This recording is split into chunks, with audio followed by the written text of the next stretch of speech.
오늘도 하나님께서 값없이 베풀어 주시는 끝없는 은혜를 누리며 승리하는 꿈일의 모든 분들이 되기를 소망합니다.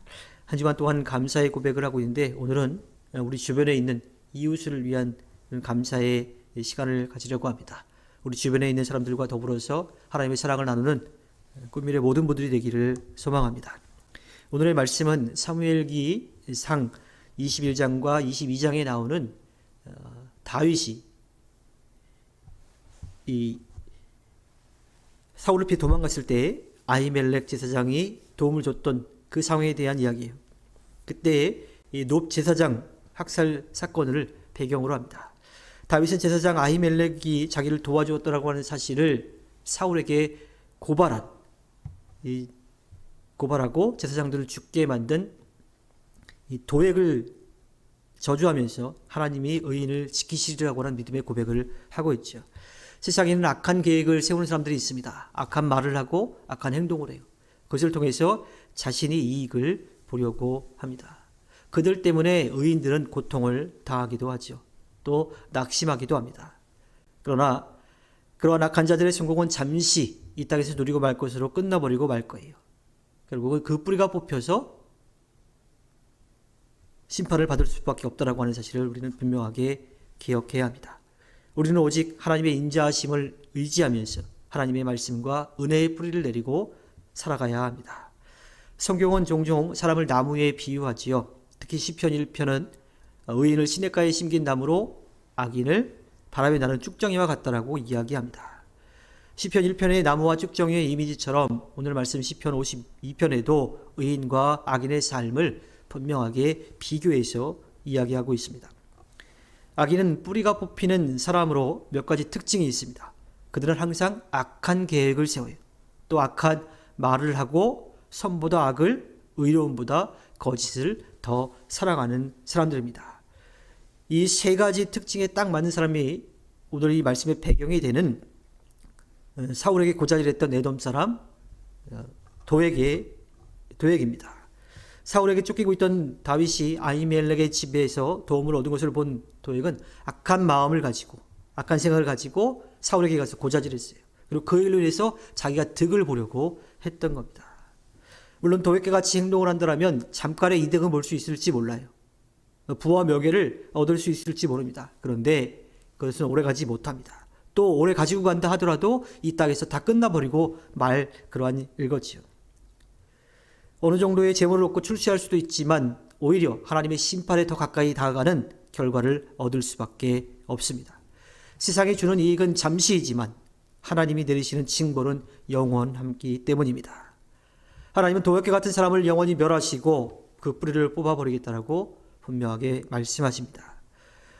우리도 세상 속에서 재물과 권력의 유혹을 받는 일이 많습니다. 우리는 그 유혹들을 우리가 이겨내려고 하면 안 돼요. 하나님께서 이길 수 있도록 하실 것이라고 하는 믿음을 가지고 나아가야 합니다. 하나님 대신에 이 재물의 풍부함을 의지하고 악으로 자신을 든든하게 세우려고 해서는 안 됩니다. 도액은 잠시의 성공을 맛보았지만 결국 하나님의 영원한 징계를 피할 수 없었던 거죠. 하나님의 사람들은 잠시의 유익과 이익보다는 하나님을 선택해서 영원한 상급, 영원한 하늘나라의 삶을 살아야 합니다. 하나님이 뽑아버린 나무는 불쏘시개로 쓰일 뿐 어떠한 열매도 거둘 수가 없는 거죠. 악인과 다른 방식으로 이 세상을 살아가는 사람들이 있습니다. 그들은 하나님께 뿌리를 내리고 살아가는 사람들이, 성경은 그 사람들을 의인이라고 이야기합니다. 의인들도 살아가는 방식이 있습니다. 하나님을 두려워하며 살아가는 거죠.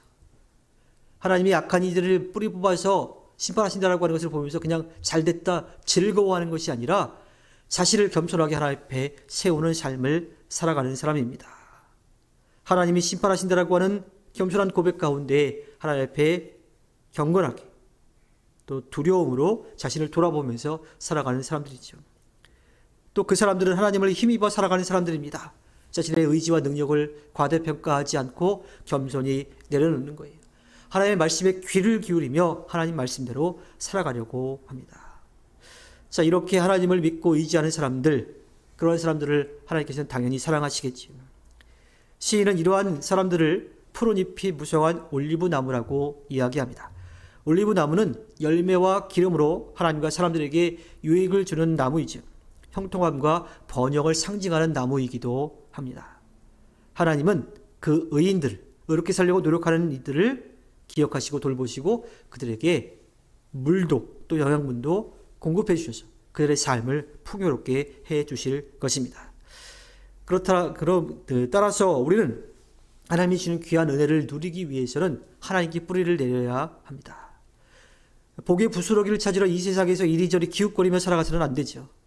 복의 근원이신 하나님께 뿌리를 내리며 살아가야 합니다. 그리고 하나님이 주는 진액, 그 물과 영양분을 공급받으며 살아가야 하죠. 시편 1편에서 고백하듯이 하나님의 말씀을 밤낮으로 묵상하는 사람이 복이 있더라 그래요. 우리는 그렇게 하나님이 주는 은혜를 누리며 살아가야 합니다. 말씀의 시냇가에 깊이 뿌리를 내리고 하나님의 인자하심과 선하심을 날마다 입술로 고백하는 것, 그리고 그것을 맛보며 누리며 살아가는 것, 이것이 진정한 복을 누리는 비결입니다. 악인과 의인의 결말이 이렇게 다른 까닭은 뿌리를 내린 장소가 다르기 때문입니다. 잠깐 누리고 말 재물과 권력의 뿌리를 내린 사람은 그 뿌리가 송두리째 뽑혀버리고, 하나님께 뿌리를 내린 사람은 푸른 잎이 무성하게 자라는 올리브 나무처럼 아름다운 열매를 맺는 삶을 살아가게 됩니다. 우리가 정말 뿌리를 내리고 있는 곳이 어디일까요? 우리가 바라보고 있는 곳이 과연 어디일까요? 하나님 외에 다른 것을 의지하며 살고 있지는 않은지 우리 자신을 좀 돌아볼 필요가 있습니다. 하나님과 세상 어느 곳에 뿌리를 내릴 것인지 잘 결정하며 살아가야 합니다. 하나님께 저렇게 오늘 하루를 살아갈 때 우리를 살리시는 하나님께 뿌리 내려 열매를 맺는 꿈의 모든 분들이 되기를 주님의 이름으로 부탁드립니다. 기도하겠습니다.